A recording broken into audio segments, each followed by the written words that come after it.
The Locked On Podcast Network presents the NFL Big 3 in 30. The three biggest stories in the NFL from our local experts at the Locked On Podcast Network. Bringing you the real story, why it matters, what's next, who wins the big game, and more, all in 30 minutes. The NFL Big 3 in 30 starts now with the biggest story in the NFL. Saquon Barkley made the case to be the MVP favorite after a 300-yard from scrimmage performance against... You are Locked On Eagles, your daily Philadelphia Eagles podcast. 302 scrimmage yards today, 255 rushing yards, 2 rushing touchdowns, both of which were 70-plus yard runs, 4 catches for 47 yards. Gino, if you take a player and only decide the MVP based on value, remove position. Look, I'm a Josh Allen guy. I'm a Lamar Jackson guy. Heck, even what Pat Mahomes is doing in the fourth quarter could make the case for the MVP award this year.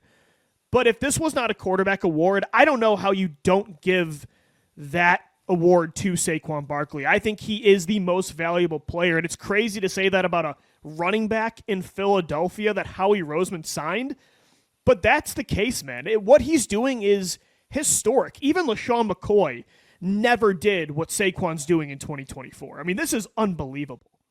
Franchise record on the ground tonight. Yeah. Over 300 yards from scrimmage, man. Oh, my God. This player is everything you paid him to be, and frankly, he is not getting paid nearly enough. He should be paid triple what he's making right now. What's he getting? Darnell Mooney money? Darnell Mooney money, man. Barely over $12 million a year. If A.J. Brown and his performance was responsible for getting John Robinson, the former general manager of the Titans, fired, how could Mr. Mara stomach watching what Saquon Barkley did? Does that Hard Knocks scene now not become the funniest scene of any television series of all time?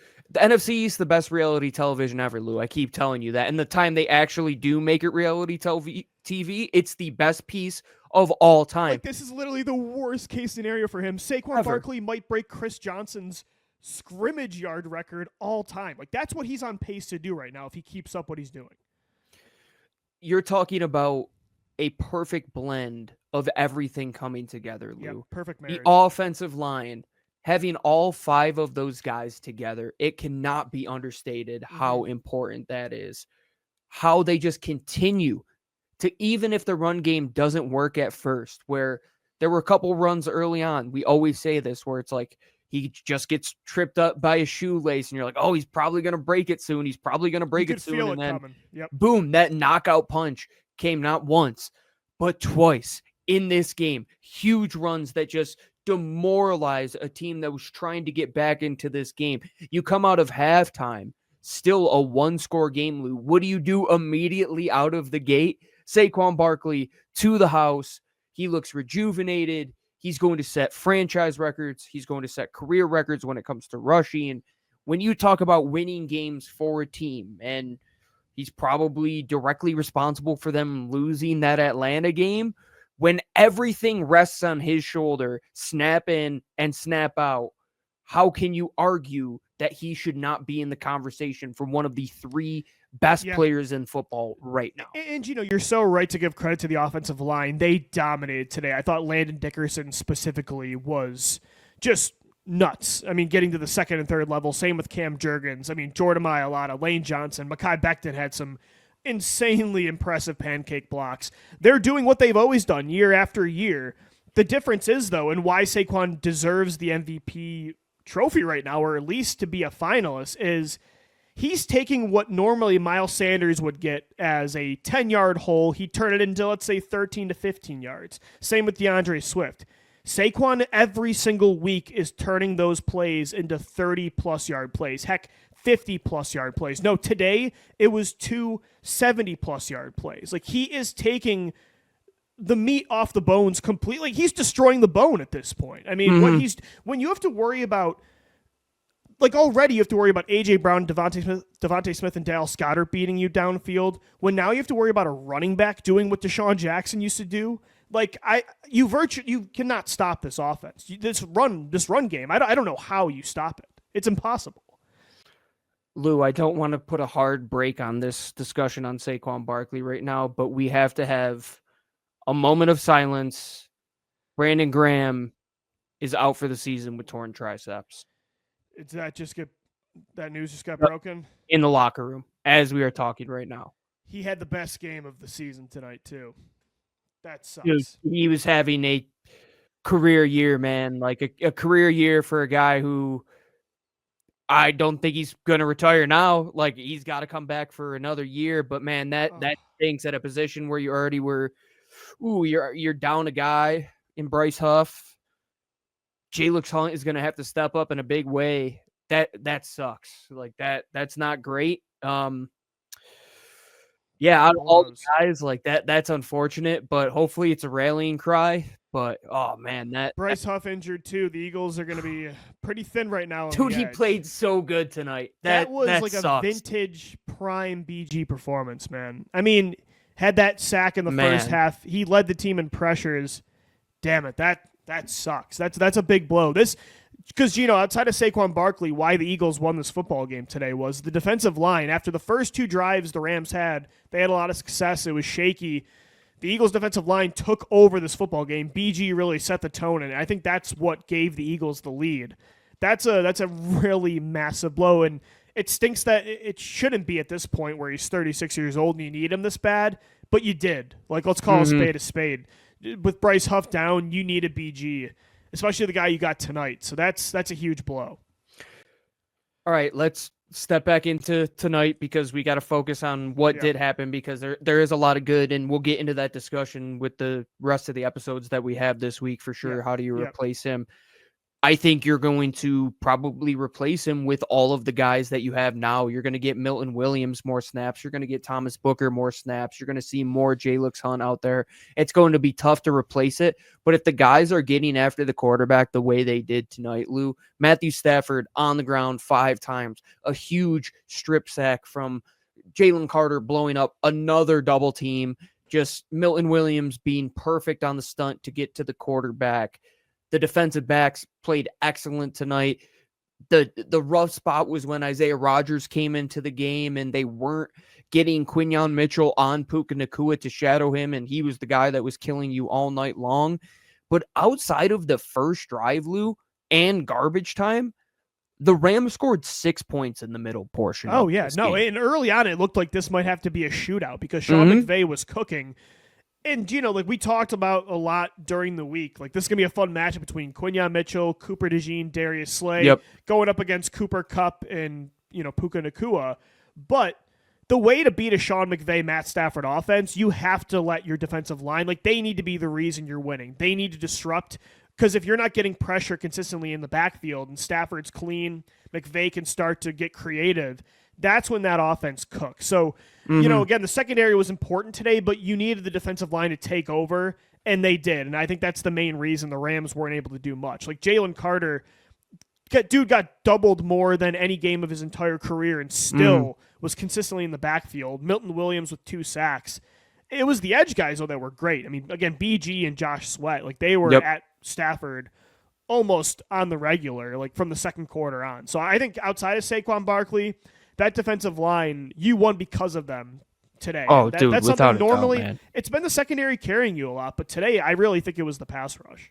And Vic Fangio is just in his bag lately, dude. In a game where you said it perfectly, Lou. I thought the same thing, that the Rams are marching down the field and it's bad, you get that turnover on the first drive.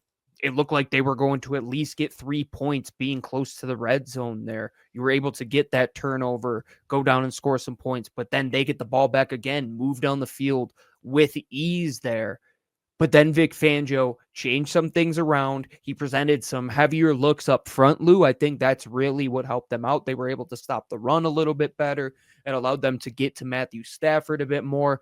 Josh Sweat was really good hitting home. They started to flow to the run a lot better. Nakobe Dean is a freak coming downhill, man. Like, that's where he excels. Great. Zach Bond, another huge game, another big spot where he makes a play on Puka Nacua late in the game. Cooper DeJean is Cooper Cup's sleep paralysis demon after this Great game, dude. Gino, and the only guy that really struggled was whichever corner was on the opposite side of Quinyon. Darius Slay had a rough game, got injured again, and then they picked on Isaiah Rodgers. I thought that was a garbage defensive pass interference call, but Rodgers, like they picked on him for a reason. He didn't have the best game, although he did force a fumble in that first drive. So Brooke is a good player, man. Like he had some tough catches, and Matt Stafford was slinging the ball around tonight. But when you can still nearly outgain them, if you take away the last drive in garbage time, they outgained them more than 2-1 in this game, Lou. They almost eclipsed 500 yards from scrimmage in this game. Jalen Hurts, perfect yet again, dude. Perfect. He takes care of the football yet again. Only one game he has turned the ball over, and that was the Dallas Cowboys game during that since the bye week. Yeah. The coaching staff has been locked in. I thought Kellen Moore was in his bag early on. So much good to take away from this game. A big broken heart for number 55, man. You got to play the rest of the season for 55. It's all dedicated to him. If this is going to be the way he goes out, at least give him one more ride to go down with the ship, man. Yeah, I'm about to cry saying I that. know That's that because of what he did tonight. I mean, dude, that was one of his best games I think I've ever seen him play in his career. Yes, without a doubt. That tugs on the heartstrings for sure, and that's a big loss. The Eagles again, they really need him the rest of the way. So Jalix Hunt's gonna have to step up. Nolan Smith, Josh Sweat, and then when Bryce Huff comes back, hopefully in probably a few weeks. sign somebody too at this point. I don't know. To sign somebody. I'm not sure what the move is. Game Time has a new feature called Game Time Picks that makes getting tickets for your favorite live events even easier. Game Time Picks filters out the fluff to show you only incredible deals on great seats, so you don't have to waste time searching through thousands of tickets. Curation makes it easier to save on sports, concerts, comedy, theater, and more near you. You can take the guesswork out of buying tickets with Game Time. Download the Game Time app, create an account, and use code LOCKEDON for $20 off your first ticket purchase. Terms apply. Again, create an account and redeem code LOCKEDON for $20 off. Download Game Time today. What time is it? Game Time. The Dallas Cowboys get a much-needed win in Week 12. You are Locked On Cowboys, your daily Dallas Cowboys podcast. For the first time since Week 5, when they beat Pittsburgh, and it's not just because of the win, right? This was the first time that I felt proud of the Cowboys to be a Cowboy fan. Yeah. And that's not to say that we're not Cowboy fans, but I watched this game and there was part of me that was like a little touched, like, hey, this team is fighting. I have a couple different TVs in my living room, so I've got games on all the time. I watched the Giants just lay down against Tampa Bay at home. Yeah. I've seen some other teams in the NFL, like New England, they're not even competing at all against Miami. The Cowboys, with their top 5 players in terms of their cap hits, were out today. It doesn't include Tyler Smith, doesn't include Jake Ferguson. Went on the road and won a game that nobody thought they could win. I think you have to feel proud about this team. Yeah, absolutely. I mean, look, it's tough. We covered the team, but we're fans. Like, we are kind of in a very unique position with this whole situation in a large degree. Like, we're emotionally invested, but at the same time, we still have to get up every single day and talk about this team.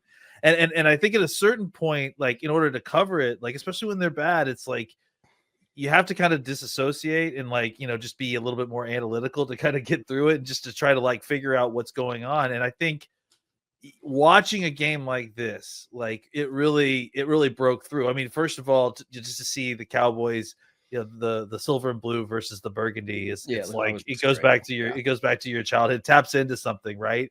And I think and then because it was a game, because it was competitive, because they were out there like literally fighting at times. I tweeted this out at 5:17 left to go in the fourth quarter. It was a 13-9 game. It was a completely typical Cowboys Washington game in Washington, like we've seen 100 different times, on a terrible field where everything was sloppy and it didn't look right, but people were, teams were grinding things out. And then by the end of the game, it was 34-26. So in some ways it was partially just because of the pageantry. In some ways it was partially because of the effort that was put in there. And then finally, I think the fact that the game kind of completely changed gears in the last 5 minutes of the game, it became as crazy as it did. It really drew me in. It drew me back in a way no game this season has really. And I just want to be clear. Listen, I know this Cowboys team is not very good. They're not going to the playoffs. None of that stuff, right? But it's okay to be proud of a team even when they're 4-7 because you like the way that they played and you like the way that they fought. And again, even if Dallas would have lost this game, if Washington would have went for 2 and they would have won this game in regulation, I would have felt the same way. Like this team did not lay down in a spot where I think a lot of people assumed that they would. Washington had 10 days to get ready for this game. That's right. Dallas had 6. They were without both starting offensive guards. And they played a really fun and good football game. I think that's you can be proud of that. We don't have a ton of time. We got to get to the actual game, but I do want to point out that I think you're absolutely right. And to go back to a point you made, I don't know if it was earlier this week or last week. It's important for this team not to kind of let the losers mentality kind of soak in. And I think games like this really fight that off, really stave that off. So kudos to this team. I was excited to watch. Yeah, I understand everybody wanted the Cowboys to get a high draft pick. I was there today tweeting about it. But like for the players' sake and for the culture's sake, these wins are important because you don't want to turn into one of the teams and organizations where losing is expected, right? Like that, you're the Dallas Cowboys. You cannot have a culture of losing. Winning a game like this in the division helps. Let's big picture here. What else from this game do you take away? We're going to talk about the defense. We'll talk about Mike Zimmer and what he did in this game. What else are you taking away from the Cowboys beating the Commanders again? The headlines here is that, first of all, I watched a halftime game recap that basically only featured the McLaurin touchdown and the missed extra point. Those were the only 2 clips they showed. I was like, what a gross misrepresentation of what a crazy game this was. I just first thing that comes to mind is how crazy special teams were for both sides of the ball all throughout the game.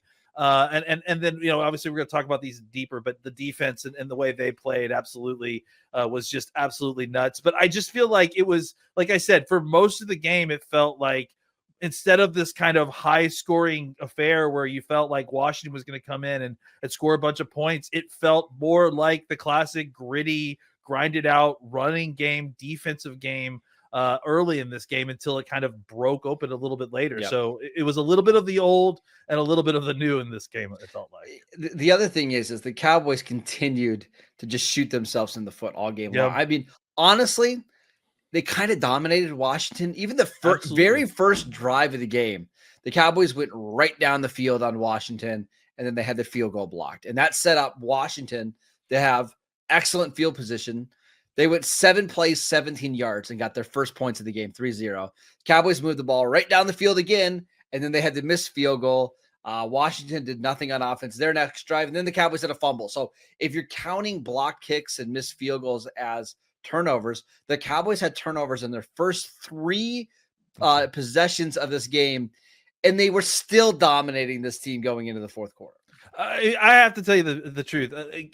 Even at the point, like when there's 5 minutes left to go in this game and it was 13-9, like I mentioned, at that point, I still wasn't sure that the Cowboys were going to win this game. I just felt like, that they were just, at some point, Washington was just going to break through with against the Cowboys defense.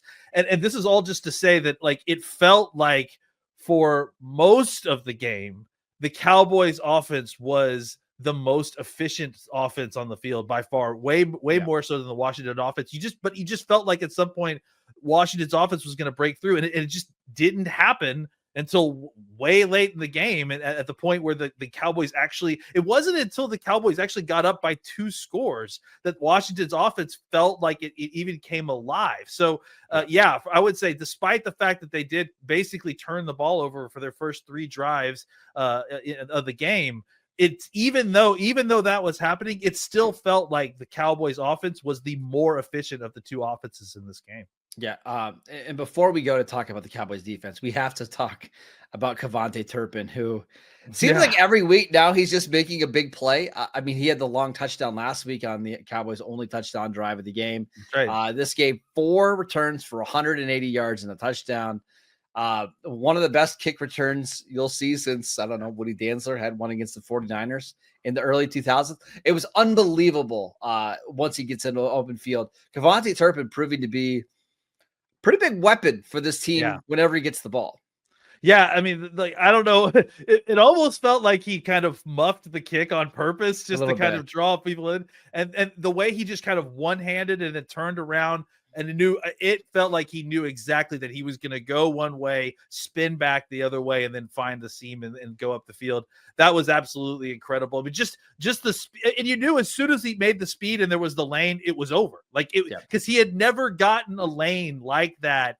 That far up the field before, and that was going to definitely be the one that broke it open. We also need to mention Wanye Thomas's Randall Williams-esque return of the onside kick as well, just as another touchdown that can't be forgotten. What a great play by him, really redeeming himself on the previous play, if I'm not mistaken, where he gave up the touchdown on the previous play. But yeah, just some special teams wasn't always special for the Cowboys, No. but those two plays in specific were pretty great. Led by a suffocating defense, the Seahawks are back in a tie for first place in the NFC West. You are Locked On Seahawks, your daily Seattle Seahawks podcast. The Seahawks entered today with an opportunity to get back into first place in the NFC West. And sure enough, right now, as things stand as we're speaking, the Philadelphia Eagles are working on beating the Los Angeles Rams. If that holds by tiebreaker, the Seattle Seahawks officially will be in first place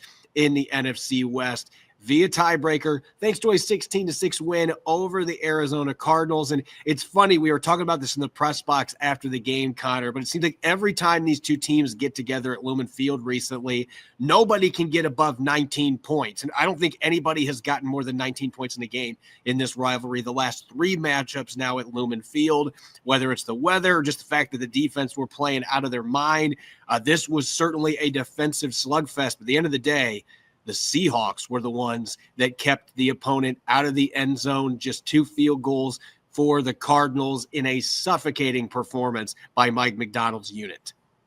It really is a testament to how far this defense has come, Corbin. I mean, you look at just what the Cardinals were doing over their 4-game win streak coming into this game, averaging 26.3 points over those 4 games. They get held to a season low 6 points in this, and then this is the best game, at least points wise, that Seattle has had since week 3 versus the Dolphins, and only time they've held another team out of the end zone since that game, Corbin. And that was obviously back when this team was still sort of fool's gold, whether we didn't know whether this team was actually good, whether they were going to be contenders, even though they were 3-0 just because of the opponents they played.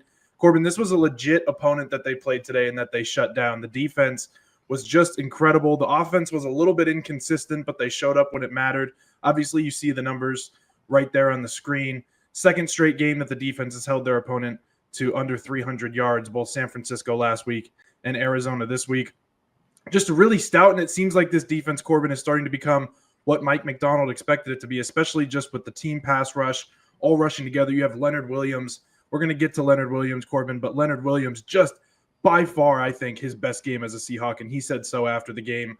Kobe Bryant coming out of nowhere, continuing his run, especially in a starting role, looking incredible. Devin Witherspoon obviously spurring that play that allowed Kobe Bryant to get the pick 6. Just some serious standout performances by the defense today, Corbin, and I think it was a real great team effort for the Seahawks today. It was a great team effort, but as you mentioned, Leonard Williams was really the one that stood out. But I thought it was interesting listening to him in the post-game press conference talking about there was just kind of this mentality going into today's game, the way that he woke up that told him the Seahawks defense was going to play well. He was going to play well. Take a listen to this quick clip from the post-game press conference. Yeah, I think that definitely was my most dominant game since being a part of the Seahawks. And, it was interesting because I woke up this morning just with a great feeling. And pretty much everyone I approached before the game, I was just like, I got a good feeling about this game. And it wasn't directed towards my personal success. It was directed towards, the team success. I just had a great feeling about it. But I just had great energy out there, too.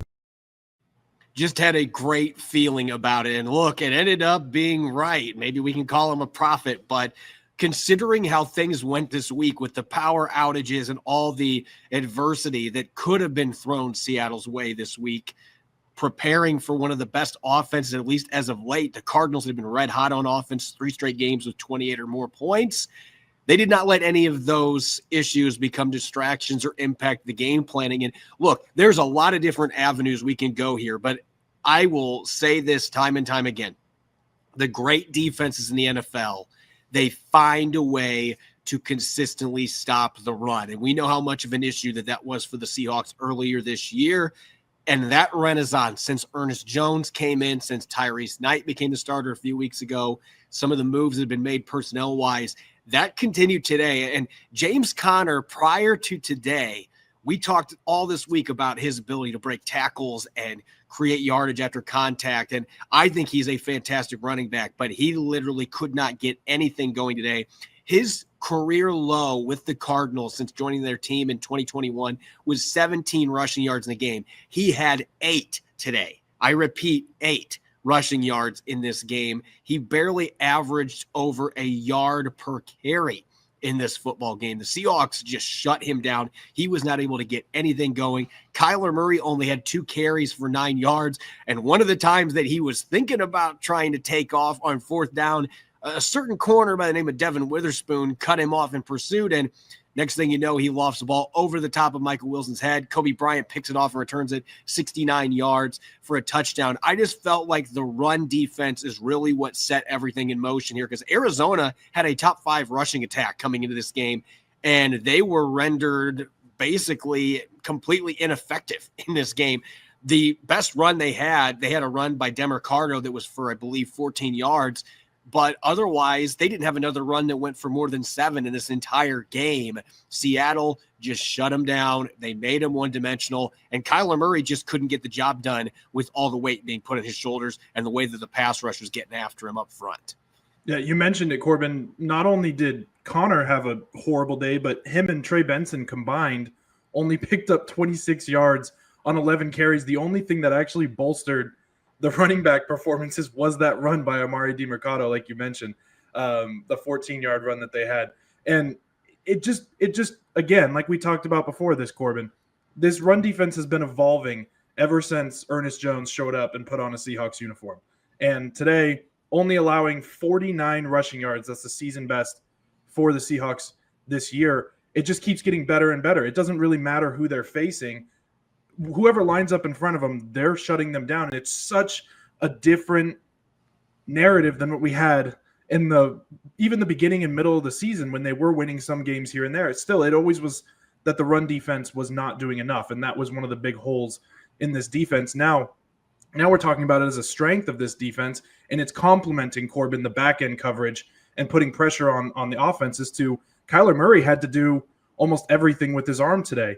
And when that's forced, Kyler Murray is a great player. He's a great player both with his legs, with his arm. But when they force Arizona to get away from their identity, become a one-dimensional team, and have to throw the football every time, you get plays like what Devin Witherspoon crashing down on that 4th down and forcing a terrible throw that goes right into the arms of Kobe Bryant. That's right. That's just football 101. And that's what was wrong with the Seahawks for much of this season. And not that it's been completely ironed out, but their offense being one-dimensional has made it hard to win games at times, Corbin. And I think that they flipped that completely on its head and threw it right back at Arizona today. Yeah, every time that the Cardinals seemed like they had momentum going, I mean, Trey McBride had a great game, over 120 receiving yards from the tight end. But every time it seemed like Arizona was going to get something going, Seattle, the bend but not break moniker that Arizona had lived by, Seattle was the team that did that. I mean, there were a couple of times Arizona got down inside the 10-yard line and they could not cash in, and they were stuck with field goals. And so this defense, not being able to run the ball certainly hurt them there, but they weren't able to complete passes once they got down there inside the 10. And you mentioned the secondary. This is the other stat that jumps out to me. Away from Trey McBride, it almost felt like the Cardinals or the Seahawks were saying, look, we're going to let McBride's going to make some of his plays. We're going to obviously not just completely let him just do whatever he wants, but he's going to be the guy that maybe makes some plays for him. But we're going to try to take away Marvin Harrison. Harrison, for the most part, had a quiet game. Michael Wilson, aside from one spectacular catch, he was pretty darn quiet in this game. They gave up 110 total yards receiving to receivers for the Cardinals. When you do that, you have a pick 6 and you hold the opponent under 50 rushing yards. Yeah, you're going to have a lot of success when you check off all those boxes. They got to Kyler Murray frequently. Leonard Williams leading that chart. They had 5 sacks on Murray in this game.